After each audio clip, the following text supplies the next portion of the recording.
সুপ্রভাত বন্ধুরা, আজ 15ই আগস্ট ৭৯তম স্বাধীনতা দিবসে সকলকে শুভেচ্ছা জানিয়ে শুরু করছি আজকের মুখ্য বার্তা। প্রথমেই চোখ রাখবো আন্তর্জাতিক খবরে। ইরানের সাম্প্রতিক সময়ে ইসরায়েল এবং যুক্তরাষ্ট্রের সঙ্গে সংঘর্ষ চলাকালে দেশটির নিরাপত্তা বাহিনী ব্যাপক গ্রেপ্তার অভিযান চালিয়েছে। স্থানীয় গণমাধ্যমের খবরে জানা গেছে, জুন মাসে 12 দিনের যুদ্ধ চলাকালীন সময়ে প্রায় 21,000 ব্যক্তিকে সন্দেহজনক হিসেবে আটক করা হয়েছে। এই ঘটনাটি ইরানের আভ্যন্তরীণ নিরাপত্তা এবং দেশের সামরিক স্থাপনার সুরক্ষার সঙ্গে সরাসরি সম্পর্কিত। সংঘর্ষ চলাকালীন 13 জুন থেকে ইসরায়েলের বিমান হামলার পর ইরানের শীর্ষ সামরিক কর্মকর্তা, বিজ্ঞানী এবং সাধারণ নাগরিকদের মধ্যে শত শত প্রাণহানি ঘটে।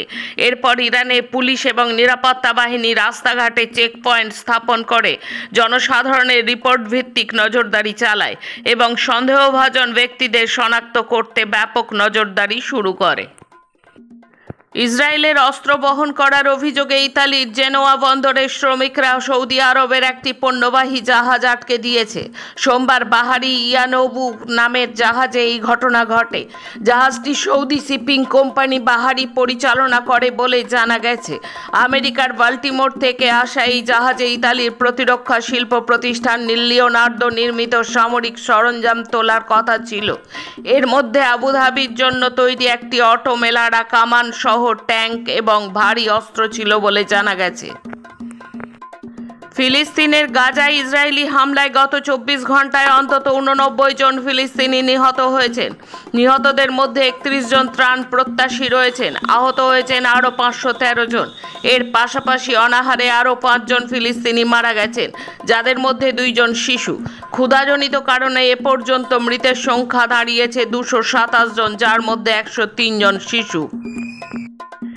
জাতিসংঘ সমর্থিত একটি স্বাধীন তদন্ত দল মায়ানমারের বিভিন্ন বন্দি শিবিরগুলোতে গত 1 বছরে সুনিয়ন্ত্রিত নির্যাতন এবং যৌন সহিংসতা ব্যাপক প্রমাণ পেয়েছে। নির্যাতনের ধরনগুলোর মধ্যে রয়েছে বৈদ্যুতিক শক দেওয়া, গলা কাটা, গণধর্ষণ এবং যৌনাঙ্গ কেটে নেওয়া সহ নানা অবর্ণনীয় বর্বরতা। মঙ্গলবার আন্তর্জাতিক এই স্বাধীন তদন্ত দলটি সর্বশেষ বার্ষিক প্রতিবেদনে এসব ভয়ঙ্কর তথ্য জানান দলের প্রধান নিকোলাস কৌমজিয়ান। প্রতিবেদনে 2025 সালের 30 জুন পর্যন্ত অন্তর্ভুক্ত করা হয়েছে। 2021 সালের ফেব্রুয়ারিতে আং সান সুচি নির্বাচিত সরকার থেকে সামরিক বাহিনীর ক্ষমতা গ্রহণের পর থেকেই গৃহযুদ্ধের কবলে পড়েছে। শান্তিপূর্ণ প্রতিবাদের ওপর নির্মম নিগ্রহের পর সামরিক শাসনের বিরোধীরা অস্ত্র হাতে তুলে নিয়েছেন। বর্তমানে দেশটির বৃহৎ অংশই সংঘাতে অব্যাহত রয়েছে। ইয়েমেনের হুতি বিদ্রোহীরা দাবি করেছে তারা ইসরায়েলের 4টি গুরুত্বপূর্ণ স্থানে ড্রোন হামলা চালিয়েছে। হাইফা বন্দর, নেগেভ, আল রাসরাস এবং বিরসেবাতে এই হামলা চালানো হয়েছে। হুতির সামরিক মুখপাত্র ইয়াহিয়া সারি বলেছেন, প্যালেস্তাইনের গাজা ইসরায়েলের নৃশংস কর্মকাণ্ডের জবাবে এই হামলা চালানো হয়েছে। হামলায় 6টি ড্রোন ব্যবহার করা হয়েছে। ড্রোনগুলো সফলভাবে লক্ষ্যবস্তুতে আঘাত এনেছে। গাজায় ইসরায়েলের হামলা বন্ধ না করলে এবং অবরোধ তুলে না নেওয়া পর্যন্ত এই ধরনের হামলা চালিয়ে যাওয়ার কথা ঘোষণা করা হয়েছে। বিজ্ঞান, স্বাস্থ্য ও পরিবেশ সংবাদ। কানাডার কয়েকশো দাবানল নিয়ন্ত্রণের বাইরে চলে গেছে এবং 2025 সালের দাবানলের মৌসুম রেকর্ডের দ্বিতীয় ভয়াবহতম হওয়ায় পথে নথিভুক্ত হয়েছে এই দাবানল প্রবাহ। বিজ্ঞানীরা জানিয়েছেন, জলবায়ু পরিবর্তনের ফলে আগুন আরও তীব্রতর হচ্ছে এবং আরও বেশি ধ্বংসকাণ্ড ঘটছে। মানুষ তাদের ঘরবাড়ি ছেড়ে বেরিয়ে আসছে এবং আকাশ ধোঁয়ায় ভরে যাচ্ছে। Canadian inter agency forest fire সেন্টারের হিসাবে দেশ জুড়ে 470টিরও বেশি দাবানল বর্তমানে অনিয়ন্ত্রণযোগ্য হিসেবে শ্রেণীবদ্ধ করা হয়েছে। চাঁদ এবং মঙ্গল গ্রহে মানুষের স্থায়ী বসতি স্থাপনের স্বপ্ন এখন আর কল্পবিজ্ঞানের কোনো গল্প নয়, শীঘ্রই বাস্তবে পরিণত হতে চলেছে এই স্বপ্ন। এই দশকের শেষ দিকে মার্কিন মহাকাশ গবেষণা সংস্থা নাসার একটি বড় পরিকল্পনা রয়েছে। সেই পরিকল্পনা অনুযায়ী প্রথমে চাঁদে মানুষের একটি স্থায়ী ঘাঁটি তৈরি করা হবে। এর মূল উদ্দেশ্য ভবিষ্যতে মঙ্গল গ্রহে মানুষের বসবাসের জন্য প্রয়োজনীয় প্রস্তুতি নেওয়া।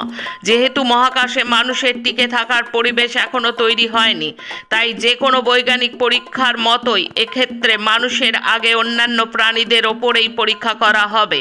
এতে বিজ্ঞানীরা যাচাই করে দেখবেন মহাকাশের পরিবেশ মানুষের জন্য কতটা নিরাপদ। আসছি দেশের খবরে। পুরীর মন্দিরে সন্ত্রাস হামলার ছক, পুরীর জগন্নাথ মন্দির ধ্বংস করার হুমকি, মন্দিরের দেওয়ালে বড় বড় করে এই হুমকি লিখে দেওয়া হয়েছে। এই ঘটনাকে কেন্দ্র করে ব্যাপক চাঞ্চল্য ছড়িয়েছে। কে বা কারা এর পিছনে যুক্ত তা খতিয়ে দেখছে উড়িষ্যার পুলিশ। গতকাল জগন্নাথ মন্দির ধ্বংস করে দেওয়ার হুমকি পুলিশের নজরে এসেছে। বুধবার জগন্নাথ মন্দিরের কাছেই মা বুদ্ধি ঠাকুরানী মন্দিরের গায়ে দেখা যায় ওড়িশার ভাষায় বড় বড় করে লেখা, জঙ্গিরা জগন্নাথ মন্দির ধ্বংস করে দেবে অচিরেই। বাংলাদেশের সেনাবাহিনীতে মৌলবাদী প্রভাব ক্রমশ বাড়ছে এবং সেই সঙ্গে ভারত বিরোধী তৎপরতাও পুরো মাত্রায় রয়েছে বলে সূত্রের খবর। ওই সূত্রটি জানাচ্ছে এই তৎপরতা চলছে অবসরপ্রাপ্ত ব্রিগেডিয়ার জেনারেল আব্দুল্লাহিল আমান আজমির নেতৃত্বে, যিনি জামায়াতের প্রাক্তন প্রধান গোলাম আজমের ছেলে। জানা গিয়েছে বাংলাদেশ সেনাবাহিনীকে কার্যত নিষ্ক্রিয় করে তিনি ইসলামী রেগুলেশনারি আর্মি গঠনের চেষ্টা করছেন। এছাড়া আনসার আল ইসলামের জঙ্গি দিয়ে ভারতে হামলা চালানোর জন্য আত্মঘাতী বাহিনী তৈরি করছেন। ইউরেনিয়াম এবার যাচ্ছে বেসরকারি হাতে। বেসরকারি সংস্থাগুলোকে ইউরেনিয়াম উত্তোলন এবং আমদানির অনুমতি দিতে চলেছে কেন্দ্র, জানালো সরকারি সূত্র। এখনো পর্যন্ত এই তেজস্ক্রিয় খনিজটির ওপরে কঠোর সরকারি নিয়ন্ত্রণ রয়েছে। এই খনিজ খনন, আমদানি এবং প্রক্রিয়াকরণ করতে পারে শুধুমাত্র রাষ্ট্রায়ত্ত সংস্থা। সংশ্লিষ্ট মহলের মতে পারমাণবিক অস্ত্র তৈরির এই উপাদানটির অপব্যবহার আটকাতেই এই রাশ টানতে চাইছে কেন্দ্র। বিকিরণজনিত ক্ষতি এবং দেশের কৌশলগত নিরাপত্তা লঙ্ঘনের আশঙ্কা রক্ষাও ছিল একটি প্রধান উদ্দেশ্য। এবার এই নীতি বদলাতে চলেছে মোদী সরকার। বিহারের ভোটার তালিকা থেকে বাদ পড়া ৬৫ লক্ষের নাম প্রকাশ করতেই হবে ওয়েবসাইটে। পাশাপাশি উল্লেখ করতে হবে তাদের নাম বাদ পড়ার কারণ। বৃহস্পতিবার এসআইআর মামলার শুনানিতে জানিয়ে দিল সুপ্রিম কোর্ট। এছাড়া আধার কার্ডকে প্রামাণ্য নথি হিসেবে গ্রহণ করতে হবে। শীর্ষ আদালত জানিয়েছে পুনর্বিবেচনার আবেদন আধার কার্ড জমা দিতে পারবেন ভুক্তভোগীরা।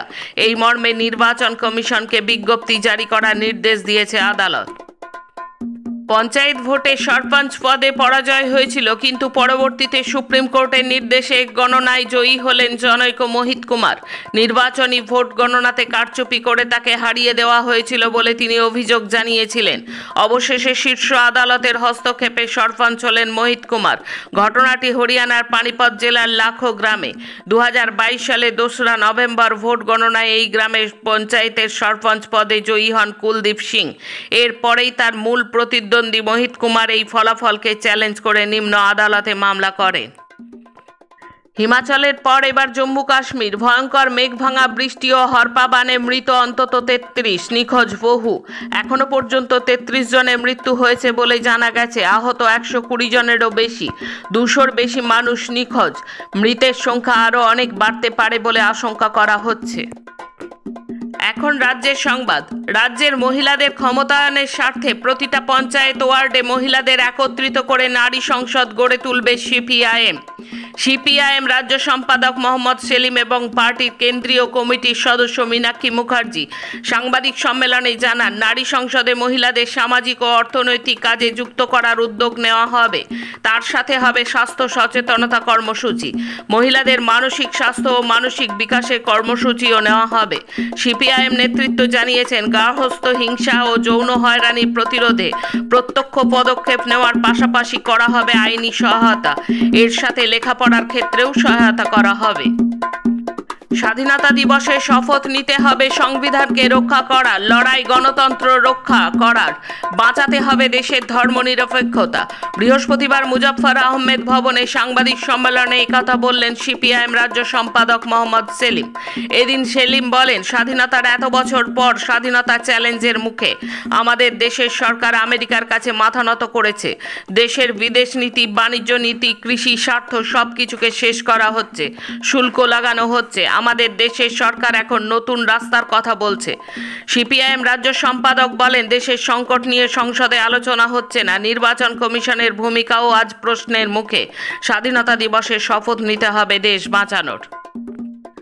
বুধবার বিকেলে কেষ্টপুর এবং সল্টলেকের মাঝে ৮ নম্বর ব্রিজের কাছে নিয়ন্ত্রণ হারিয়ে একটি বাইকে ধাক্কা মারে 4 চাকার গাড়ি। বাইকটি সিগন্যালে দাঁড়িয়েছিল।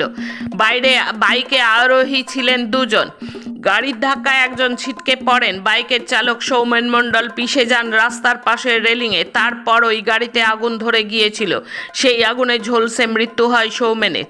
তিনি পেশায় ডেলিভারি বয়। দুর্ঘটনাগ্রস্ত 4 চাকার গাড়িটি চালাচ্ছিলেন বিনোদ রায় নামের ব্যক্তি। বৃহস্পতিবার পুলিশ তাকে গ্রেপ্তার করল। আরজিকর কাণ্ডের 1 বছর পর ফের রাত দখল। শহর থেকে জেলায় সর্বত্র জমায়েত হয়েছিল প্রচুর। নির্যাতিতার পরিবারের পাশে দাঁড়িয়েছেন। বিচার চাইতে এই রাত দখলে সামিল হলেন কালিয়াগঞ্জের নিহত তামান্নার মা। এদিন বৃহস্পতিবার রাত বাড়তেই জায়গায় জায়গায় রাত দখলে নামেন আমজনতা থেকে শুরু করে বিভিন্ন মহলের মানুষ। ওই দিন তিনি স্পষ্ট জানিয়েছিলেন, যতক্ষণ না পর্যন্ত আমার মেয়ের মৃত্যুর ঘটনায় 24 জন অভিযুক্তই ধরা পড়ছে, ততক্ষণ আমি লড়াই চালিয়ে যাব। আমি যেমন মেয়েকে হারিয়েছি, সেই রকমভাবেই কোলখালি হয়েছে আরও এক মায়ের। এ লড়াই থামবে না। শেষে খেলার খবর। প্রয়াত লিয়েন্ডার পেসের বাবা তথা প্রাক্তন হকি তারকা ভেজ পেজ, তার বয়স হয়েছিল 80 বছর। বৃহস্পতিবার সকালে কলকাতার উডল্যান্ডস হাসপাতালে জীবনাবসান হয় তার। দীর্ঘদিন ধরেই পার্কিনসন্স রোগে ভুগছিলেন তিনি।